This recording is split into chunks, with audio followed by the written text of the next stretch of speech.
yang tidak ada latihan sebelumnya, kita mulai dari hati sama-sama. Kalau merah 1 kali, kalau putih 2 kali, kalau hijau 3 kali, kita samakan frekuensi kita. Oke ya, siap ya? Dengan keikhlasan dan ketulusan kita membangun kebersamaan mulai dari hati kita. Merah, putih, putih, putih, hijau, hijau, hijau. Sebelumnya nggak ada latihan, sebelumnya nggak ada dicoba. Kalau hatinya sudah satu frekuensi, sangat mudah kita membangun kebersamaan ini. Betul ya? Makanya satu frekuensi itu kita merasa nyaman dengan teman kita kan? Dan kita membuat nyaman teman-teman kita atas kehadiran kita. Kenapa kamu pilih aku? Karena kamu buat aku nyaman. Betul kan? Seperti itu ya. Jadi kata kuncinya nyaman. Kalau ibu dan bapak kerja udah gak nyaman, mau kayak gimana pun udah gak bener kan? Ada teman saya, dia gajinya besar di sebuah perusahaan, tapi dia pindah. Memang gajinya besar, tapi saya gak nyaman di sana. Yang dicari adalah kenyamanan. Oke ya, dan kenyamanan itu ada satu frekuensi, satu niat, gitu ya, satu semangat. Oke, kita samakan lagi wilayah mindsetnya nih. Ya, saya kasih tantangan, sebutkan warnanya. Hitam. Warnanya apa? Sama-sama spontan ya. Siap. Hitam. Kurang spontan. Hitam. Itu ya, siap. Biru. Kuning. Merah. Hitam. Putih. Merah. Kuning. Putih merah atau merah putih? Siap, bagus lagi. Kuning. Putih merah. Putih merah.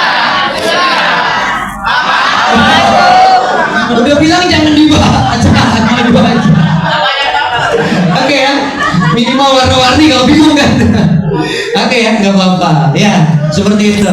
Jadi kita terbiasa dengan otak kiri kita dengan cara membaca. Sekarang kita mengaktifasi otak kanan kita. Kita punya otak kiri dan kita punya otak kanan. Ketika itu seimbang, itulah yang namanya kejeniusan kan. Gitu ya. Oke, kita lihat. Kenapa kita harus berkolaborasi? Dari gambar ini kira-kira apa nih maknanya? Hah? Inti kolaborasi itu kan membantu orang kan? Betul nggak? Inti kolaborasi itu memuliakan dan membahagiakan orang lain kan? Bukan ingin menghebatkan diri sendiri kan? Nih, intinya adalah kenapa kita harus berbagi, kenapa kita harus menolong, kenapa kita harus berkolaborasi? Karena tidak selamanya kita ada di atas, tidak selamanya kita sehat, tidak selamanya kita hebat, ada kalanya kita butuh bantuan orang lain. Makanya ketika di sekolah jangan pelit ilmu, jangan pelit waktu. Kalau memang kita punya waktu, punya ilmu, punya tenaga untuk bantu rekan-rekan kita, kenapa tidak? Gitu kan? Misalkan ketika mau bagi rapot, target 1 minggu, 3 hari udah selesai, langsung diumumkan, saya sudah selesai, siapa yang mau saya bantu? Keren banget kan? Kayak gitu ya. Dan itu mindsetnya adalah mindset membantu. Kolaborasi itu semangat untuk saling membantu. Oke ya, seperti itu. Misalkan di sini ada guru yang sudah belajar, berbagi dengan yang lain, gitu ya. Jangan pelit ilmu ya. Jangan takut karena kita pinter berbagi kepada orang lain, tersaingi sehingga orang takut tersaingi karena orang lain takut pinter juga kan. Kalau kita ngasih orang lain nggak berkurang itu ilmu kita, justru kita tambah pinter. Oke ya, betul nggak? Betul ya. Nih, kira-kira mana yang paling penting, di atas, di tengah atau di bawah? Bawah. Nah, kalau kita ambil di bagian manapun satu saja, apa yang terjadi dengan bangunan ini? Roboh kan? Berarti semuanya penting kan? Prinsip kolaborasi itu semua bagian di setiap unsur itu adalah penting. Di sekolah kan ada warga sekolah. Warga sekolah itu ada takut kalau dia tersaingi oleh temennya, sehingga dalam hati sok pinter, dia rajin banget cari muka dan seterusnya. Saling jegal, saling fitnah, saling sindir di medsos. Untung ada satu orang yang punya kesadaran, orientasi saya bukan aku, tapi kamu. Orientasi saya bukan ingin diberi, tapi saya memberi. Dan ini menyadarkan teman-teman yang lain. Ketika dia berhasil memberi kebaikan kepada orang lain, ini rumus yang pertama. Maka orang yang diberikan kebaikan bahagia banget ketika mendapatkan kebaikan, sehingga dia menularkan kebaikan itu dan dia berbagi kebaikan itu. Akhirnya apa? Tidak ada yang kelaparan satupun juga di sini. Betul ya? Itu mindsetnya kayak gitu, enak banget kita saling tolong. Kita punya kelebihan apa? Kita punya potensi apa? Kita berikan dengan potensi kita. Biasanya kan ada semacam jarak tuh antara generasi yang sudah punya pengalaman banyak, guru-guru senior dengan guru-guru yang baru datang. Ya, guru senior itu generasi X kan? Bahkan ada yang baby boom tuh menjelang pensiun kan? Terus ada generasi Z. Generasi Z itu ada guru-guru yang baru masuk kan? Itu biasanya ada gap kan? Seharusnya adalah yang generasi Z dengan lapang dada, dia siap untuk berbagi tentang ilmu-ilmu kekinian. Dan generasi yang senior dengan lapang dada, dia siap merangkul generasi Z dan siap berbagi tentang pengalaman mengajar. Kenapa? Pengalaman nggak bisa dikejar, tapi pengalaman bisa kita bagikan kepada orang-orang yang ingin belajar. Oke ya, itu yang namanya saling melengkapi kan? Betul ya? Seperti itu. Karena yang namanya orang itu punya kekurangan dan kelebihan. Ayo kita kolaborasi dalam perubahan, siap kita berubah menjadi lebih baik. Ini tadi sudah, biar kita bisa semangat untuk luar biasa. Coba kita perhatikan baik-baik nih. Perhatikan baik-baik. Sekarang praktek penilaian lari. Menempati posisi masing-masing. Coba.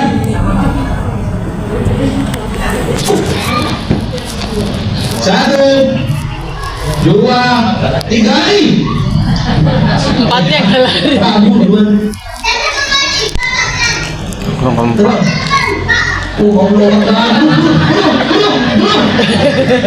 Apa kata gurunya? Yang salah siapa nih? Kata gurunya, kamu kenapa nggak lari? Yang dipanggil kan 1, 2, dan 3. Saya kan nomor 4, jadi saya nggak lari gitu. Yang salah siapa? Gitu ya. Artinya apa? Murid kita itu benar dengan sudut pandangnya. Yang salah itu ketika guru memaksakan pendapatnya kepada muridnya, pada murid itu punya sudut pandang. Gitu ya. Seperti itu kan, kita tidak melulu selalu menyalahkan. Gak apa-apa murid yang salah, gak apa-apa yang murid yang salah. Makanya guru itu harus bawa cermin, bukan bawa kaca pembesar. Kalau kaca pembesar adalah selalu mencari orang lain yang salah. Langsung antar aja. Kenapa? Yang kecil besar-besar kesalahannya kan? Tapi kalau cermin yang kelihatan siapa? Diri sendiri kan. Artinya sebelum kita menyalahkan orang lain, siapapun itu, lebih baik kita berefleksi diri, apa yang salah, apa yang perlu saya perbaiki. Itu kan? Itu prinsip kita, sehingga kita bisa terus-menerus perbaiki. Ini berapa? 6 atau 9? Jawab 6 betul, jawab 9 betul kan? Nih, hanya karena Anda benar, tapi saya juga belum tentu salah, kata orang lagi itu kan? Mungkin itu yang dikatakan oleh murid kita. Mungkin Bapak benar, tapi saya juga belum tentu salah. Karena setiap orang punya sudut pandang kan? Yang bijak itu apa? Kita selami di positioning dia, kita berempati sehingga kita bisa memahami, oh ternyata kalau di sini memang 6. Kalau dari sini memang 9. Kalau dari 9 sana memang apa? 6 gitu ya. Dari sini adalah berapa nih? Kalau dari sini adalah 6, dari sana adalah 9. Seperti itu. Artinya apa? Mungkin ada kejadian seorang murid mungkin pernah ditangkap oleh polisi. Malam-malam gak ngapa-ngapain, cuma nongkrong-nongkrong saja. Gitu kan? Ketika ditelusuri ke rumahnya, ternyata kenapa dia nongkrong-nongkrong? Karena di rumah nggak bisa tidur, harus gantian di rumahnya. Betul kan? Kayak gitu kan? Sempit, keluarganya banyak, sehingga di rumah itu nggak bisa tidur, akhirnya keluar rumah kan? Artinya adalah kalau kita langsung memvonis di titik kenakalannya, nggak bisa kita gali akar masalahnya. Kenapa dia bisa seperti itu? Rasakan di posisi dia, mungkin kita akan jauh lebih bijak. Gitu ya, seperti itu ya. Nih, ini berapa? 3 atau 4? 4 ya? 4 betul, 3 betul. Nih, coba Ibu dan Bapak kita refleksikan nih diri kita. Ini ada 2 pertanyaan nih. Kita nostalgia waktu kita SMP aja, karena kita sekarang jenjang SMP kan. SD-nya ganti SMP. Waktu kita SMP, yang pertama, kepribadian guru seperti apa yang membuat kita semangat datang ke sekolah? Boleh dicatat di kertasnya atau di handphonenya. Oke, silakan. Kepribadian guru seperti apa yang membuat kita semangat datang ke sekolah waktu kita SMP? Oke, kalau malas-malasan, jangan coba-coba kita melakukan yang sebelah kiri. Dulu aja kita nggak senang dimarahin, apalagi anak zaman sekarang. Apa? Generasi apa? Strawberry ya? Strawberry itu kan rapuh ya? Indah, dimakan asem, jatuh, bonyok, tapi dia indah. Tapi bagi orang-orang kreatif yang masam dan bonyok tersebut bisa dijadikan macam-macam makanan kan? Artinya apa? Nggak ada yang salah dengan generasi itu. Yang salah adalah yang tidak tahu bagaimana mengoptimalkan generasi-generasi. Sekarang kan baper. Dulu aja kita nggak enak dimarahin, apalagi sekarang kan. Kalau dulu yang marah yang tidak enak mungkin kitanya, kita lapor ke guru, ke orang tua kita malah ditambah oleh orang tua kita. Kalau sekarang orang tuanya malah melaporkan kan? Nah, sekarang lagi viral kan? Oke ya, nih memang guru zaman sekarang kita harus hati-hati banget, gitu ya. Salah langkah bahaya kan? Makanya penting banget kita mempelajari situasi-situasi zaman sekarang. Beda dengan dulu. Dulu dilempar dengan penghapus kayu saja, no problem kan? Cuman kita kecil kan? Seperti itu. Oke, baik ya. Nih, kira-kira mana nih yang membuat murid bahagia? Sebelah kiri atau sebelah kanan? Ini kesimpulan dari jawaban-jawaban tadi ya. Oke ya. Ternyata kebahagiaan murid sangat ditentukan oleh kebahagiaan guru-gurunya. Kalau ibu dan bapak ingin membuat kelas itu bahagia, maka yang pertama adalah buat dulu diri kita bahagia. Ibu dan bapak bahagia nggak? Bahagia. Hah? Bahagia, Pak. Bahagia itu bukan situasi yang menentukan, tapi penerimaan hati kita apapun situasinya, betul nggak? Misalkan ada orang yang bilang kepada kita, dasar kamu bebek. Kalau dia agak bahagia, kamu ayam. Bebek dan ayam beradu kan? Tapi kalau kita hatinya bahagia, dasar kamu bebek. Maaf, Anda salah. Bebek adalah bebek, saya adalah manusia. Terima kasih. Nah, gitu kan. Selesai masalah kan? Artinya apa? Bahagia atau tidak, kita yang menentukan kan? Seharusnya guru-guru DKI itu kesejahteraan psikologis gurunya itu hijau semua seharusnya di rapat pendidikan itu. Hijau nggak kira-kira di masing-masing sekolah? Jadi kesejahteraan di rapat pendidikan itu kan ada dua, kesejahteraan psikologis murid sama kesejahteraan psikologis guru kan? Kesejahteraan psikologis guru itu adalah kebahagiaan guru. Kalau kita bahasakan dengan bahasa kita, bahagia kan aja? Harus bahagia apapun masalahnya, karena bahagia itu bukan tergantung kepada masalah. Coba saya cek di sini, ada nggak di sini yang nggak punya masalah? Boleh acungan tangan yang nggak punya masalah. Berarti semuanya punya ya? Emang nampak banget dari wajahnya wajah bermasalah. Sama saya juga punya masalah gitu ya. Itu ibu dan bapak semuanya. Justru bahagialah kalau hidup kita punya banyak masalah, berarti kita masih dikasih kepercayaan untuk menyelesaikan masalah itu. Betul nggak? Ibu dan bapak dijadikan guru, tugas utamanya apa? Tugas utamanya adalah menyelesaikan masalah. Betul nggak? Masalah itu apa? Gap antara apa yang diharapkan dengan kenyataan kan? Harapannya anak-anak pintar, harapannya anak-anak baik, tapi kenyataannya masih ada gap. Untuk memperkecil gap itulah maka dihadirkan sekolah. Oke ya? Nih, jadi ibu dan bapak punya masalah kan? Ya. Ingat, masalah itu bukan tergantung kepada masalahnya, tapi tergantung kepada respon kita. Contohnya nih, ketika bapak dan ibu dulu ingin menikah, tak kunjung datang jodoh terbaik. Masalah nggak? Salah. Ingin menikah, tapi jodoh belum ada. Padahal orang tua kita, ayo nikah, sampai stres kita. Masalah kan? Salah. Betul ya? Ketika sudah dapat jodoh terbaik, sudah menikah, masalahnya berkurang atau bertambah? Keras banget. Jangan keras-keras, yang belum menikah jadi takut nanti. Oke ya. Dulu waktu ibu dan bapak belum punya pekerjaan, lamar ke sana belum keterima, lamar ke sini belum keterima, masalah nggak? Ketika sudah punya pekerjaan jadi guru, masalahnya gimana? Tambah. Ketika ibu dan bapak misalkan jadi guru, terus ingin jadi kepala sekolah, saat jadi kepala sekolah, kira-kira masalahnya berkurang atau bertambah? Bertambah. Artinya apa?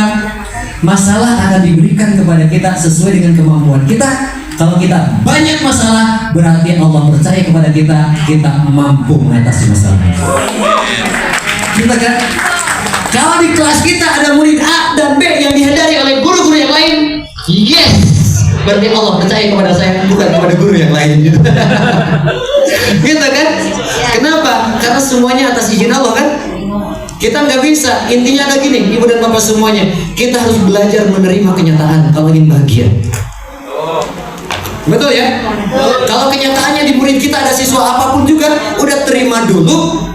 dan kita upayakan yang bisa kita lakukan sekecil apapun. Kalau kita ingin bahagia, yang membuat kita tidak bahagia, kita tidak menerima kenyataan. Kalau bahasanya tidak menerima takdir. Orang yang tidak bahagia dengan pasangannya, kalau dia tidak menerima kenyataan kekurangan pasangannya kan. Padahal setiap orang punya kekurangan. Contohnya kayak gini, ibu dan bapak, tangannya kayak gini,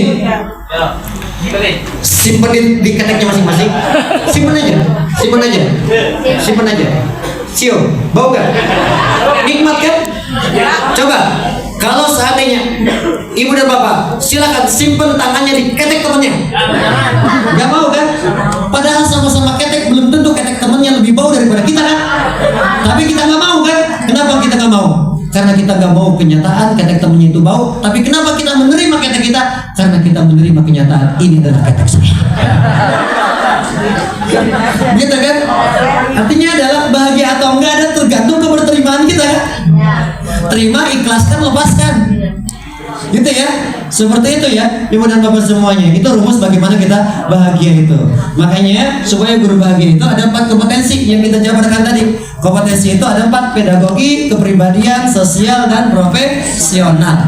Jadi sehebat-hebatnya kurikulum, nggak ngaruh itu kurikulum kalau gurunya tidak menyenangkan. Betul nggak? Sehebat-hebatnya kurikulum dan modul ajar yang kita buat itu gak nyampe pelajaran kalau ngajarnya cemberut terus nggak pernah tersenyum. Betul nggak? Misalkan ibu-ibu kelaparan mau makan, dikasih makanan nih, padahal kita butuh banget makanan, cuma ngasihnya ada dengan cara dilempar, dimakan deh. Nggak dimakan, artinya apa? Bukan hanya makanannya yang kita butuhkan, tapi bagaimana proses menyampaikan makanan itu. Boleh jadi kita menyampaikan materi nggak paham-paham, bukan karena materinya, tapi cara bagaimana kita menyampaikan materi itu yang tidak membuat mereka nyaman. Makanya di sini ada 4 kompetensi. Pedagogi berarti cara bagaimana kita menyampaikan materi kan. Kepribadian itu keteladanan, kedewasaan, kematangan emosi. Di sini kematangan emosi itu berarti nggak emosional kan, nggak reaktif kan. Terus sosial itu apa? Bagaimana seni kita berkomunikasi dengan anak-anak kita, dengan orang tua, dengan teman sejawat dan seterusnya. Itu adalah sosial. Barulah di sini adalah guru yang bahagia muncul. Oke ya, seperti itu. Makanya di sini ibu dan bapak semuanya, yang kita kuatkan sebetulnya di semua kompetensi ini. Kita harus siap berubah nih. Nih, ayo ibu dan bapak, kalau kita nggak berubah kita ketinggalan. Apalagi di zaman sekarang. Saya tidak melihat generasi berapa ibu dan bapak. Ini kucing zaman dulu kan? Waktu kita kecil, betul nggak? TV-nya besar, kadang-kadang ada kucing tidur di atas TV. Kenapa? Hangat kan? Kalau ada kucing ingin tidur di atas TV zaman sekarang, kira-kira apa yang terjadi? Kenapa dia? Tipis. Dan dia udah diberitahu jangan tidur di TV zaman sekarang, nanti jatuh. Gak mau, saya ingin tidur di zaman sekarang. Akhirnya apa? Dia paksakan untuk tidur di TV zaman sekarang. Seperti ini. Artinya Pak, kucing ini punya pengetahuan, kemampuan masa lalu, tapi hidup di zaman sekarang. Tidak tahu ada perkembangan zaman kan?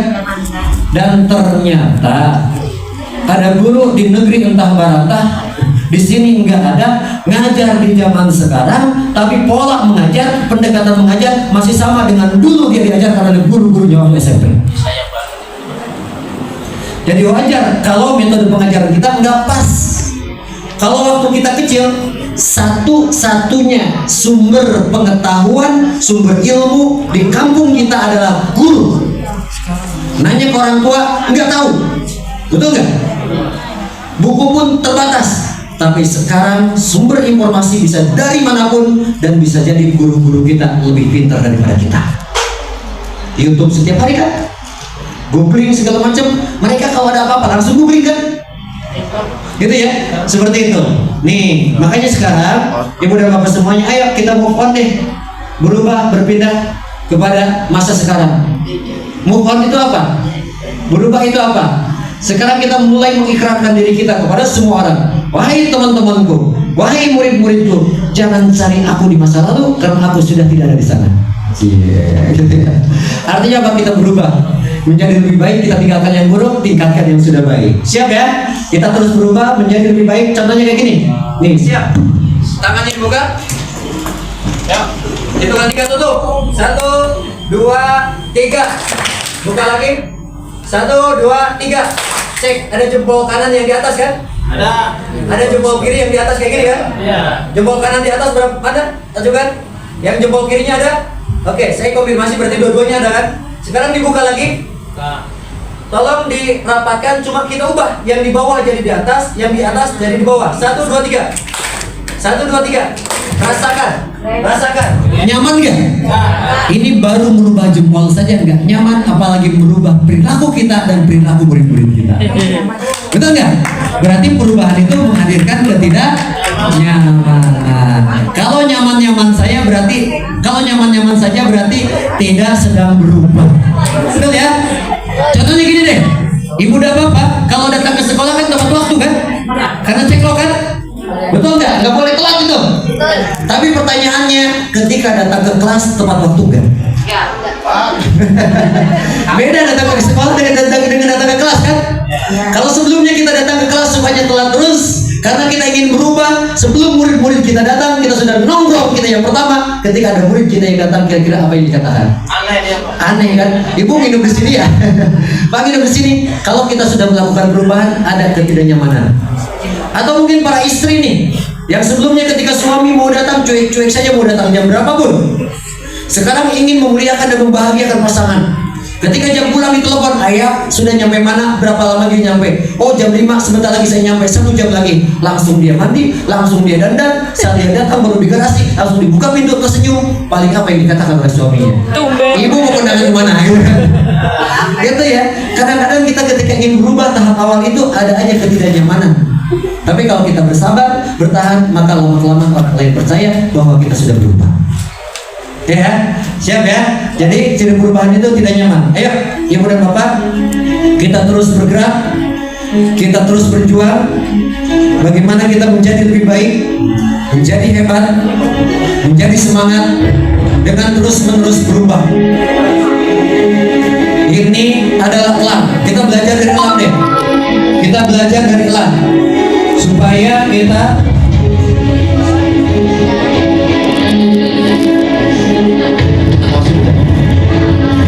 kita belajar dari elang nih, ibu dan bapak. Elang itu punya kemampuan hidup 70 tahun secara alamiahnya. Nih, dia gagah, dia bisa hidup 70 tahun, tapi untuk mencapai 70 tahun ada proses yang harus dilewati. Prosesnya apa? Ketika umurnya 40 tahun, bulu-bulunya sudah sangat lebat, berat banget untuk terbang. Kuku-kukunya sudah sangat panjang. Ketika umur 40 tahun, paru-parunya sudah sangat panjang, sehingga dia tidak bisa menerkam, sehingga dia tidak bisa bergerak, sehingga dia tidak bisa memangsa dengan paruhnya. Ini umur 40 tahun. Ketika situasi ini sudah seperti ini, pilihan dia adalah 2. Yang pertama adalah mati. Yang kedua adalah menuju umur 70 tahun. Itu 2 pilihan, mati atau hidup. Kalau ingin hidup, siap menjalani proses perubahan walaupun menyakitkan selama 150 hari. Apa yang dia lakukan? Yang dia lakukan adalah dia pergi ke bukit, ke gunung. Di gunung selama 150 hari. Apa yang dilakukan? Mencabutin bulu-bulunya oleh giginya sendiri. Sakit, memang sakit. Dia mematukin paru-parunya ke batu supaya lepas. Kenapa? Dengan lepas inilah akan muncul paruh yang baru. Bahkan dia mencakar kuku-kukunya yang panjang supaya terlepas. Ketika terlepas, maka akan tumbuh kuku yang baru. Dan dia jalani proses menyakitkan ini selama 150 hari. Dia berjuang seperti ini. Ini adalah proses update diri, proses memperbaiki diri, proses belajar yang dilakukan. Ketika kita lanjut kuliah, misalkan dari S1 ke S2, ini adalah ibarat kita mencopot bulu-bulu kemalasan, bulu-bulu yang dulunya kita tidak mau belajar, nggak nyaman kan? Seperti itu. Artinya adalah kalau kita ingin hidup lebih panjang, maka kita harus siap menjalani proses perubahan ini kehadiran ibu dan bapak di tempat ini siang ini, enaknya kita tidur tapi kita bersabar. Kenapa? Ini adalah proses mencabut bulu-bulu yang selama ini membuat kita malas untuk berjuang. Gitu kan? Kalau situasi ini kita pertahankan, saya yakin di kemudian hari ibu dan bapak akan bisa terbang lebih tinggi, akan bisa menerkam lebih kuat lagi, dan dia bisa memangsa mangsanya lebih hebat lagi. Kenapa? Karena dia sudah belajar di sana. Oke ya? Jadi jangan berhenti kita belajar, terus belajar. Buat diri kita itu enggak nyaman. Ketika bapak dan ibu berselancar di PMM, motivasinya menghijaukan atau motivasinya cari ilmu? Kalau motivasi menghijaukan itu baru kebuka YouTube-nya langsung seret. Terus prosesnya cari di googling gitu kan. Ada itu semuanya. Giliran aksi nyatanya pusing, nggak paham. Gitu ya. Nih, nanti